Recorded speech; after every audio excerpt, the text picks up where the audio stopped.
Hi, welcome to Gridiron Gurus. It's week 8 of the regular season, the final week of the regular season for most of the conferences in the state. I'm Travis Lazarczyk for the Kennebec Journal and Morning Sentinel alongside Drew Bonifant. Drew, how are you?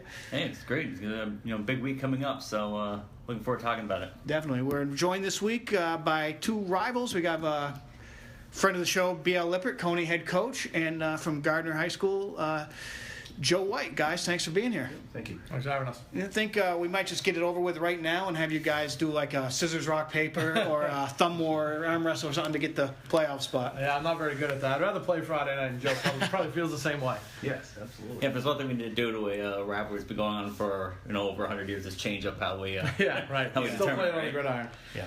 No, but talk about it's another one of these games that we're going into, but this time it's got the playoff implications to it. It's if things break out a certain way, it could be a play-in game to get into the playoffs. So it just adds another level to this big game.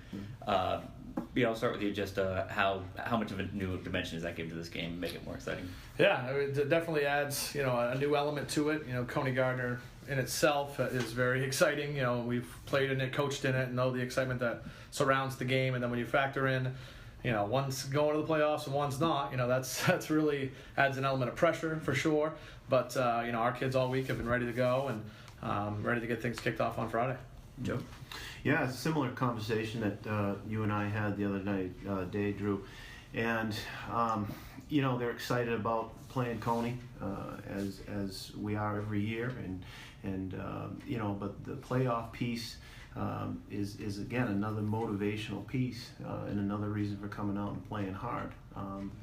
We want to beat Cony on Friday, but then you start thinking about what a visit to the playoffs after a few years does for a program that's been down. So a lot of good things to shoot for on Friday night.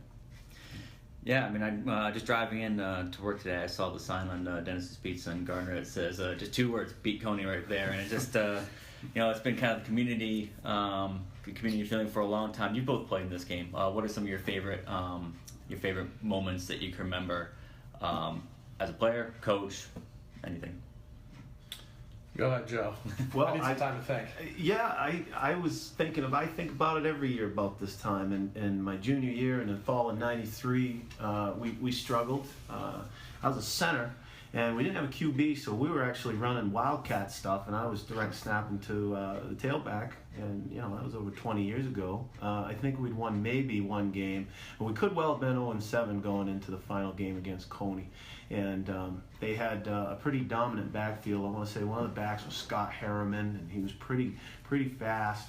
And I don't know if I'm outdating it or not, but I think David Vickers may have been the fullback, and he was a bigger kid. But that might have been earlier, Bob. It was a little earlier. Yeah. Earlier? Yeah. Well, anyway, he was big, and we went in and won that game. Might have been our only win all year, and it was just kind of a slugfest. And I remember playing defensive end, and I was all worried about the backs running all over us, and so your typical butterflies and things like that. But a Cony Gardiner game, sometimes the records don't mean a whole lot going in because there's so much it's so much motivation to just beat the team up the river, and so that's kind of how it's always been. And for me, I think my sophomore year, Gardiner went to the state championship game, so we didn't win, needless to say, but I completed a pass on the half of the field that Nate Sargent was on, so I felt pretty good about that. I think he was playing deep third, and I completed a hitch like 10 yards ahead of him. It wasn't really his zone, but I felt pretty good as a sophomore completing that. And then my senior year, both teams weren't going to the playoffs, and we were able to beat them at home my last high school football game as a player. And that's certainly one that sticks out. And then, as I told you the other day, when you're coaching so many of them, they kind of blend together. I can remember who won what year, and maybe the score, but the big plays, some of them they do blend together. So the ones when you played in stick out because the nervousness is just different as a player, as a coach. There's a kind of like you think about the community and the overall state of your program. But it kind of does blend together. So those two memories, sticking one on Sargent, which again he was nowhere near the ball, but I felt good about it at the time. I was 15 years old, and I thought I was pretty pretty good at that moment. And then, of course, we returned the opening kickoff like 90 yards for a touchdown, but we don't need to talk about that.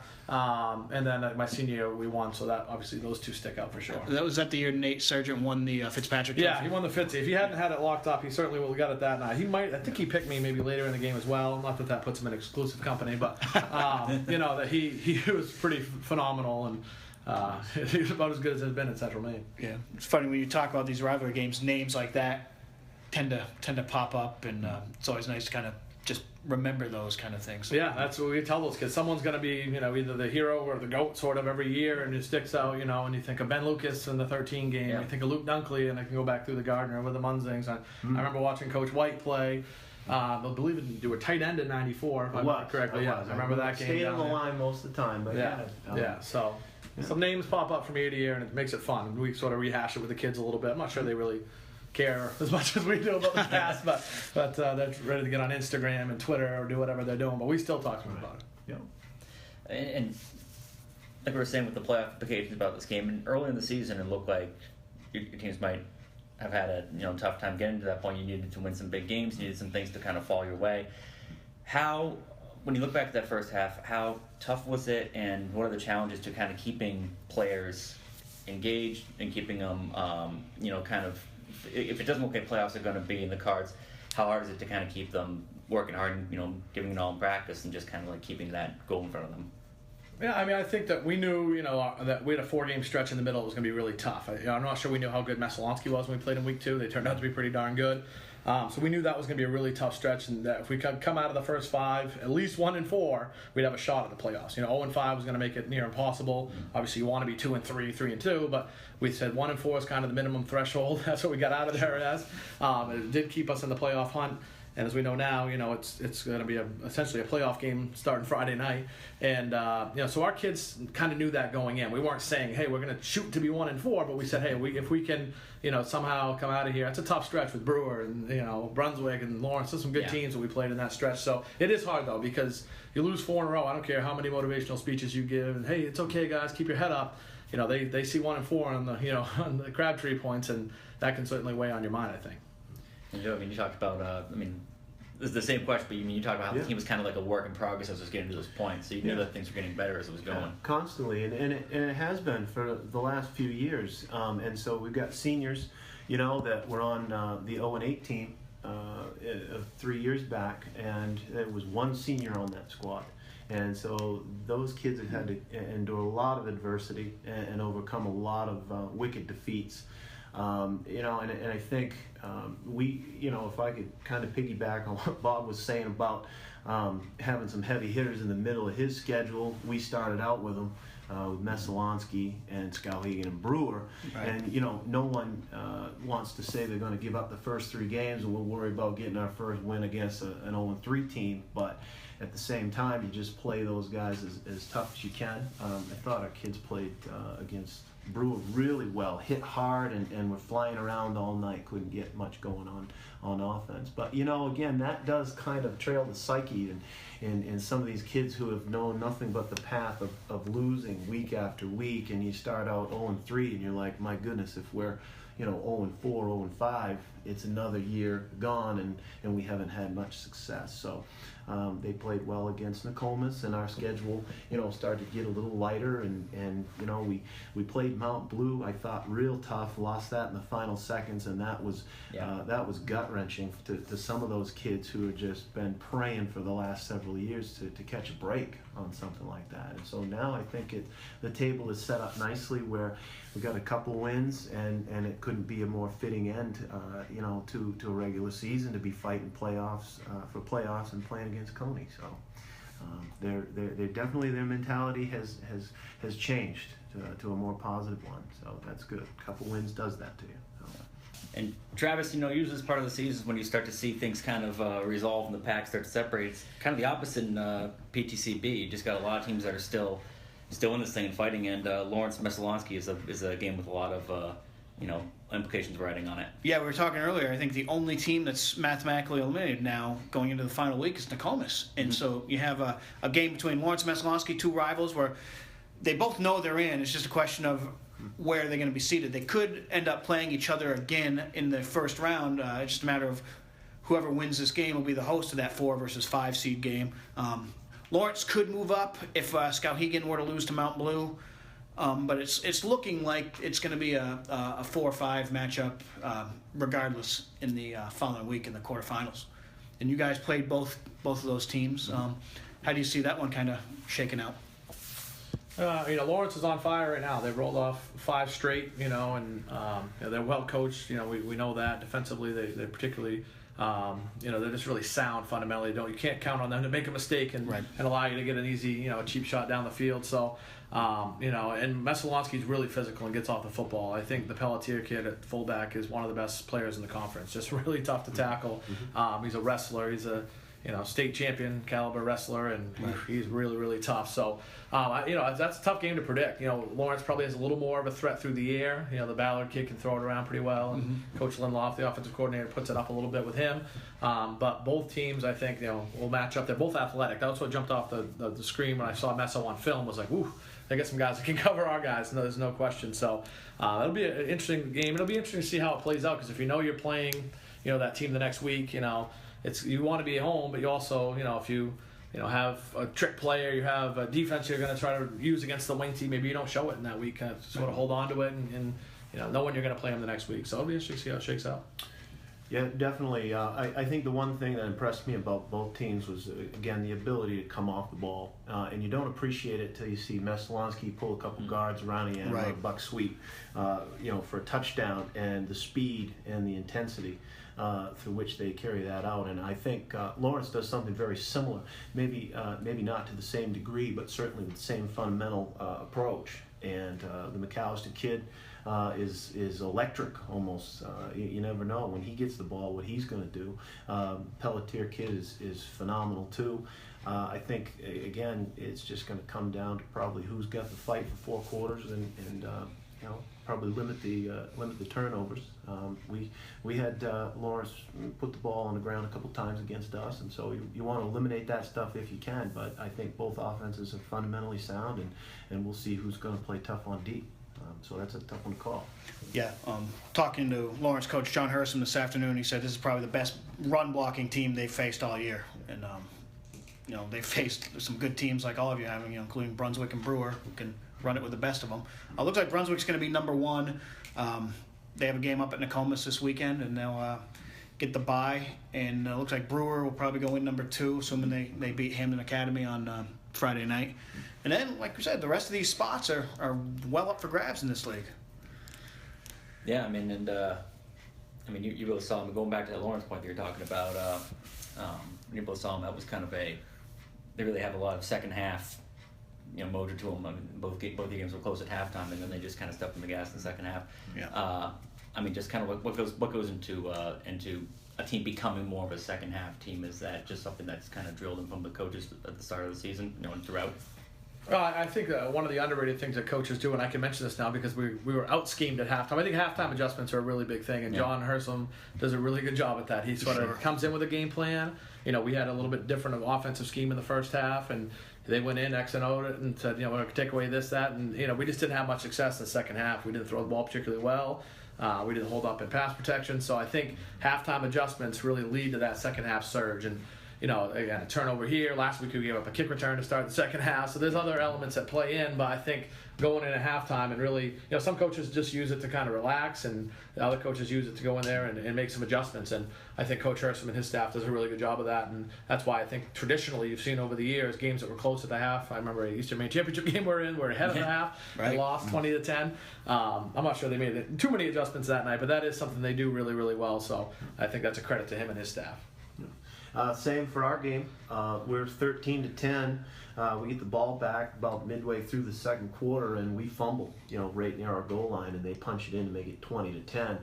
And then, we go in at halftime, come out, and they beat us 34-10. So they made adjustments properly, and we didn't.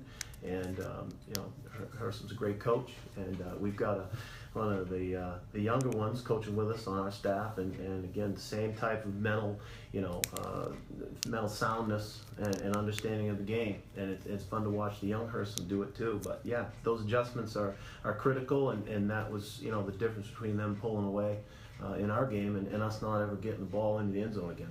So. All right, looking at some other games around the state, in the region in particular, team that's not playing this week is Winthrop. They've got their bye in the Campbell Conference Class D, and they've already clinched the #1 seed in their conference, so they're looking at a 2-week layover before another game. Guys, I mean, you guys have probably coached where you get a bye. What's it like, to know you have 2 weeks off in a row? How can you get your team ready for that? I've never really heard of that scenario. I guess playing out in that, we've had a bye once, a couple times, I guess.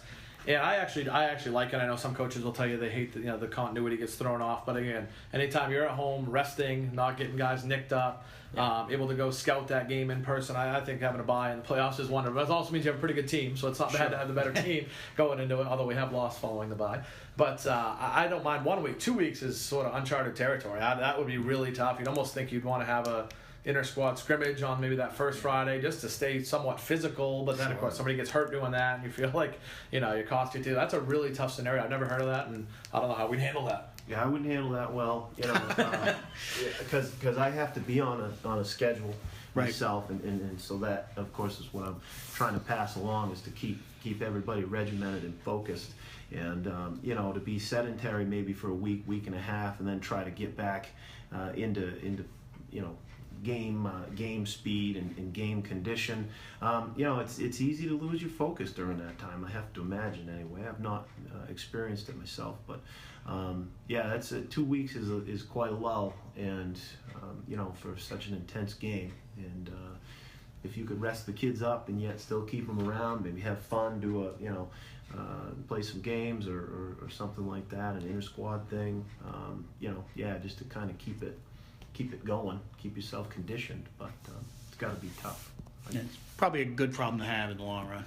Yeah, sure. Anytime you're getting a bye, it's not bad, but you have to be concerned that you don't, you get out of rhythm offensively. Sure. Defense is mostly instincts and aggression. You can get that, but on offense, there's a bit of timing that comes to it.